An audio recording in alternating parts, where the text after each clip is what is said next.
नमस्कार, तपाईं यति बेला सुनिरहनु भएको छ परिवर्तनशील सोच माइनेप्स नेपालद्वारा सञ्चालित अनलाइन रेडियो परिवर्तनशील आवाज।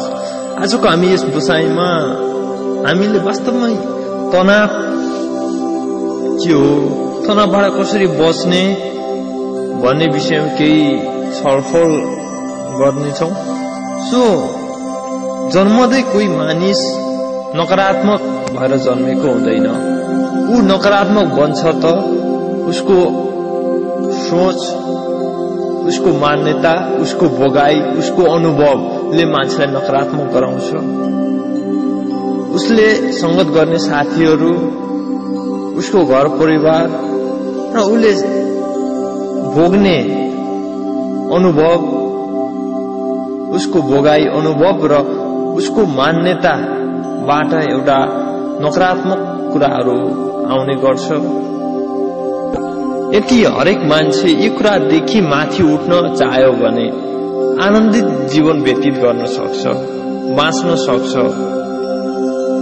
हरेक मान्छे भित्र अद्भुत क्षमता छ, अद्भुत शक्ति छ, अद्भुत आनन्द छ। उसले यो कुरा बुझ्न सक्यो भने प्रत्येक पल पल आनन्दित जीवन जिउन सक्छ। आफ्नो क्षमतालाई पहिचान गरेर धेरै अगाडि बढ्न सक्छ। हामीले हरेक कुरामा नेगेटिभिटी खोजिरहेका छौँ, नकारात्मक हुन्छौँ, किन हामीलाई त्यो सिचुएसनले पारिदिरहेको छ। हामी परिस्थिति अनुसार गाजिरहेका छौँ, परिस्थिति अनुसार थिचिरहेका छौँ। हाम्रो परिस्थितिले जस्तो बनायो त्यो अनुसारको मनस्थिति तयार गरेर अगाडि बढिरहेका छौँ। त्यसैले हामी तनावपूर्ण जीवन जिरहेका छौँ। हामीले हाम्रो मनस्थिति अनुसार परिस्थिति गराउन सक्यौं भने हरेक कुराहरू पोजिटिभ हुनेछन्, सकारात्मक हुनेछन्। सो यदि तपाईँ तनावमा हुनुहुन्छ, कुनै कुराले दुखी हुनुहुन्छ भने तपाईँ अब सकारात्मक हुनु आवश्यक छ। तनावदेखि मुक्त कसरी हुने त? केही समय आफूलाई तनाव भएको महसुस गर्नुहुन्छ भने केही समय विश्राम गर्ने बानी गर्नुहोस्। आफ्नो लागि केही समय छुटाएर केही समयको लागि एउटा आनन्द अनुभव गर्ने गरी श्वास प्रश्वास प्रणालीद्वारा केही आफ्नोलाई रिलिफ हुने गरी केही समय विश्राम गर्ने बानी गर्नुभयो भने त्यसले पनि तपाईको तनावलाई केही हदसम्म कम गर्नेछ।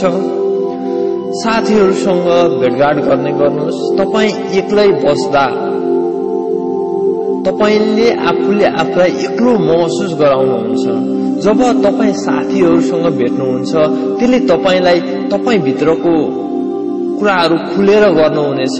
त्यहाँको माहौलले तपाईलाई खुलाउनेछ र रमाइलो वातावरण त्यहाँ बन्ने हुँदा तनावमा बसी नराख्नुहोस्।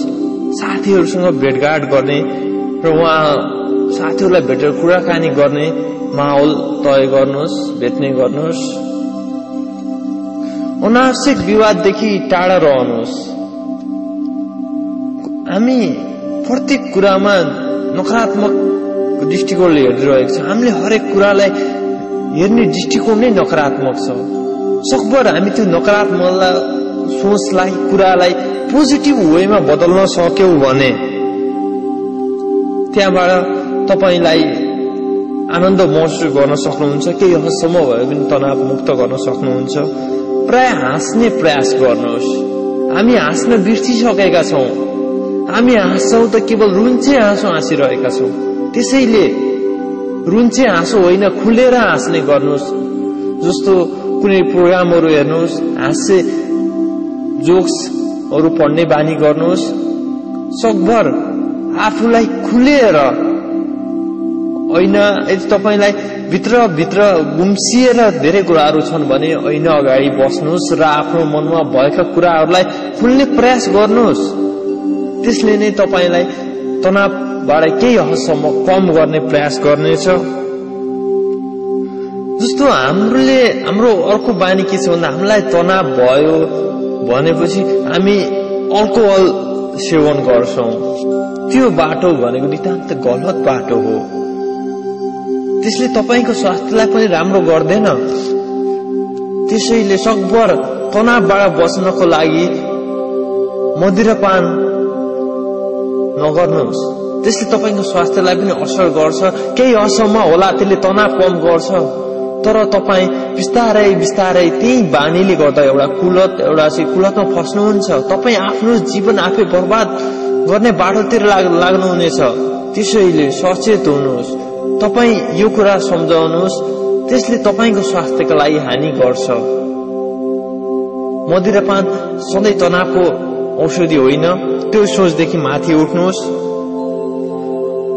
कफी चिया हामी अलि बढी खान्छौं। कफी चियालाई अलिक कम गर्नुहोस्। सकभर दिनमा एक टाइम मात्र खाने गर्नुहोस्। तपाई कफी चिया खाँदा निन्द्रा नलाग्ने समस्या हुन्छ।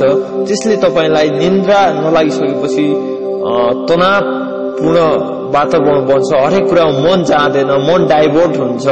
त्यसले नितान्त दुःख दिन्छ।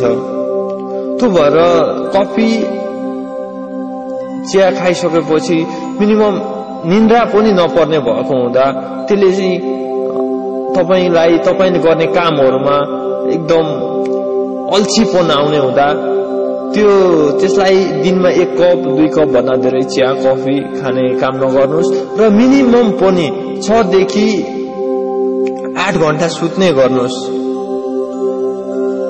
मान्छेको शरीर एउटा एज अ मेसिनरी पार्ट स्वरूप चलेको हुन्छ। मेसिन पनि धेरै चल्यो भने खिया लाग्छ, खिन्छ।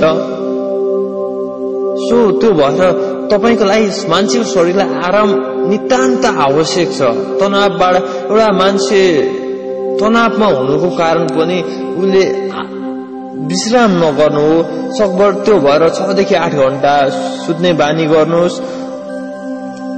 नियमित व्यायाम गर्नुहोस्। बिहान केही समय छुटाएर आफ्नोलाई केही समय छुटाएर 5-10 मिनेट चाहिँ एक्सरसाइजहरु गर्नुहोस्। ध्यान मेडिटेसन गर्नुभयो भने तपाई भित्रको क्षमता पनि पहिचान गर्न सक्नुहुनेछ र एउटा ऊर्जाशील जीवन, प्रत्येक कुरालाई हेर्ने मोमेन्ट, प्रत्येक श्वासमा आनन्द महसुस गर्नुहुनेछ र वास्तवमै जीवन एकदम आनन्दित छ।